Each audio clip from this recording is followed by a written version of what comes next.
বিশিষ্ট ন্যায় এবং আইন নীতির প্রতিবাদে সংবাদ সম্মেলন। এই সংবাদ সম্মেলনের মূল বক্তব্য উপস্থাপন করবেন বাংলাদেশ স্টিল ম্যানুফ্যাকচারার্স অ্যাসোসিয়েশনের সম্মানিত প্রেসিডেন্ট জনাব মোহাম্মদ জাহাঙ্গীর আলম। আমি মহোদয়কে বক্তব্য উপস্থাপনের জন্য বিনীত অনুরোধ জানাচ্ছি।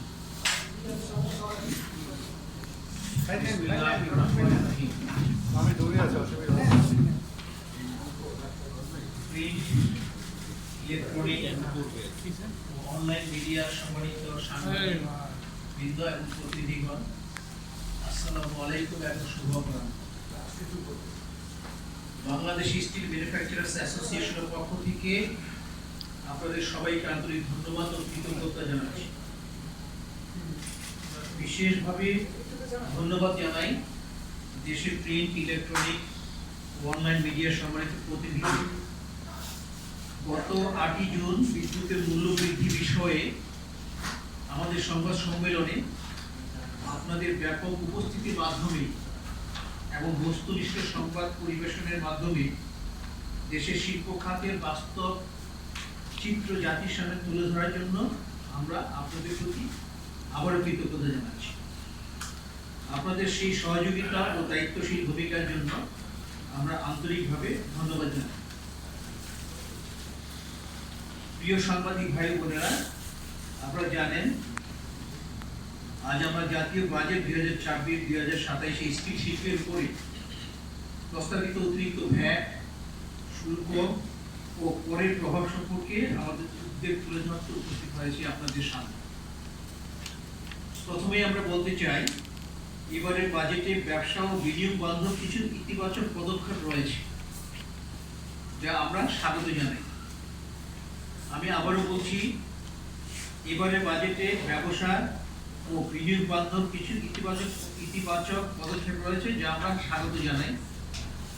ন্যূনতম কর সংক্রান্ত ধারা 163 এর অধিকাংশ বিধান বিলুপ্ত করা, ধারা 291 ও 293 অনুযায়ী আপিল ও হাইকোর্ট রেফারেন্সের ক্ষেত্রে অগ্রিম কর জমার হার উল্লেখযোগ্যভাবে হ্রাস করা, বিদেশি ঋণের সুদের উপর উৎসে কর 20% থেকে 10% নামিয়ে আনা, বিদ্যুৎ বিক্রয়ের বিলের উপরে উৎসে কর 4% থেকে 3% নির্ধারণ সহ বেশ কিছু সিদ্ধান্ত ব্যবসা সহজীকরণে ইতিবাচক ভূমিকা রাখবে বলে আমরা মনে করি।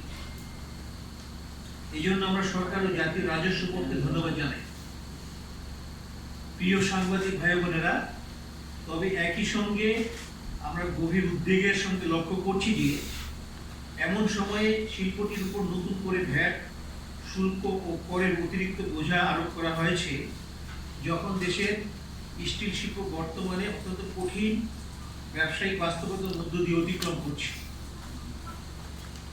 বর্তমানে দেশে স্টিলের বার্ষিক চাহিদা প্রায় 50 লক্ষ মেট্রিক টন, অথচ আমাদের এই সেক্টরটি স্থাপিত উৎপাদন সক্ষমতা 1 কোটি টনেরও বেশি। ফলে অধিকাংশ কারখানা বর্তমানে 50%-এরও কম সক্ষমতায় পরিচালিত হচ্ছে। এর ফলে উৎপাদন ব্যয় অস্বাভাবিকভাবে বেড়ে যাচ্ছে এবং শিল্প প্রতিষ্ঠানগুলো তীব্র আর্থিক চাপে কার্যক্রম পরিচালনা করছে। প্রিয় সাংবাদিক ভাই বোনেরা, ইতিমধ্যে সাম্প্রতিক বিদ্যুৎ মূল্য বৃদ্ধির কারণে প্রতি মেট্রিক টন স্টিল উৎপাদনে আনুমানিক 1800 থেকে 2000 টাকা অতিরিক্ত ব্যয় যুক্ত হয়েছে।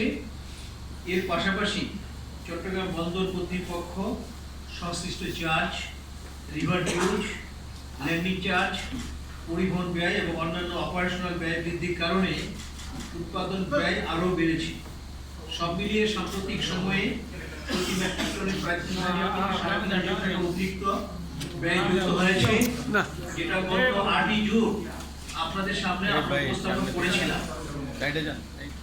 এই অবস্থার মধ্যে আবার প্রস্তাবিত বাজেটে বিক্রয় পর্যায়ে ভ্যাট বৃদ্ধির ফলে প্রতি মেট্রিক টনে 700 টাকা, স্থানীয় স্ক্র্যাপের উপর ভ্যাট বৃদ্ধির ফলে 300 টাকা, ফেরোঅ্যালয়, রিফ্র্যাক্টরি সামগ্রী, স্পেয়ার পার্টসের উপর regulatory duty, Bangladesh still manufacturers association এবং অন্যান্য কর ও শুল্ক বৃদ্ধির কারণে আরো আনুমানিক 2000 থেকে 2500 টাকা অতিরিক্ত ব্যয় বৃদ্ধি পায়। আমরা এখন জাতীয় প্রেস ক্লাবে বাংলাদেশ স্টিল ম্যানুফ্যাকচারার্স অ্যাসোসিয়েশন কর্তৃক আয়োজিত প্রস্তাবিত জাতীয় বাজেট 2026-27-এ স্টিল শিল্পের ভ্যাট শুল্ক আয়কর বৃদ্ধির প্রতিবাদে সংবাদ সম্মেলনে হাজির আছি।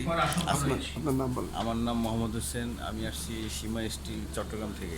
এবং করছেন কি লিখিত বক্তব্য করেন নাম বলেন। আমাদের আজকের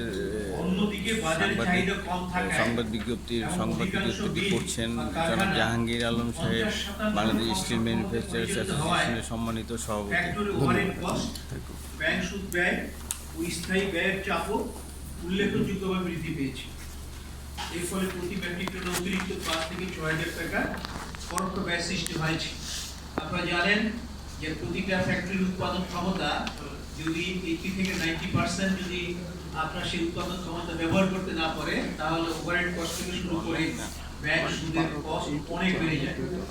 সেরকমই একটা অবস্থা যে এই জন্য যেহেতু আমাদের পূর্ণ ক্যাপাসিটি আমি ইউটিলাইজ করতে পারছি না, সেই জন্যই কিন্তু আমাদের ওভারহেড কস্ট কিন্তু প্রায় 5 থেকে 6,000 টাকা প্রতি টনে এমনিতে বেড়ে গেছে। অর্থাৎ আমরা যেটা বললাম, বিদ্যুৎ এবং অন্যান্য কারণে যে 3,500 থেকে প্রায় 4,000 টাকার মতো বেড়েছিল, যেটা গত 8ই জুন আপনাদের সাথে আমরা আলোচনা করেছিলাম, যেগুলো আপনারা ফলো করে আপনাদের পত্রপত্রিকায় এবং আপনাদের ইলেকট্রনিক মিডিয়াতে প্রচার করেছিলেন। এটার পাশাপাশি এখন বর্তমানে যে বাজেট ঘোষিত হলো গত 11 তারিখে, সেই বাজেটের মধ্যে কিন্তু যেই প্রস্তাব রেখেছে শুল্ক কর বৃদ্ধির ক্ষেত্রে বাড়ানোর ব্যাপারে, সেখানে কিন্তু প্রায় আরো 3.5 থেকে আবার 1.5 থেকে 2,000 টাকা বেড়ে যাচ্ছে।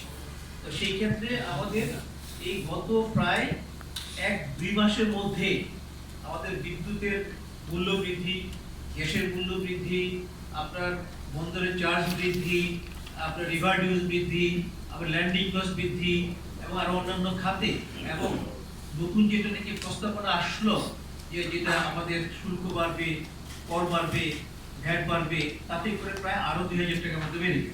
তো সর্বসাকুল্যে প্রায় 5 থেকে 5,500 টাকা কিন্তু ইতিমধ্যে এফেক্ট হয়েছে।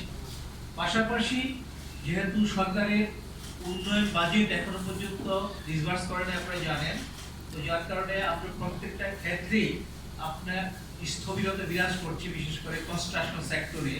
তো যার কারণে আমাদের কিন্তু আমাদের প্রোডাক্টের যে মানে ডিমান্ড, সেই ডিমান্ড কিন্তু 50% এর নিচে নেমেছে।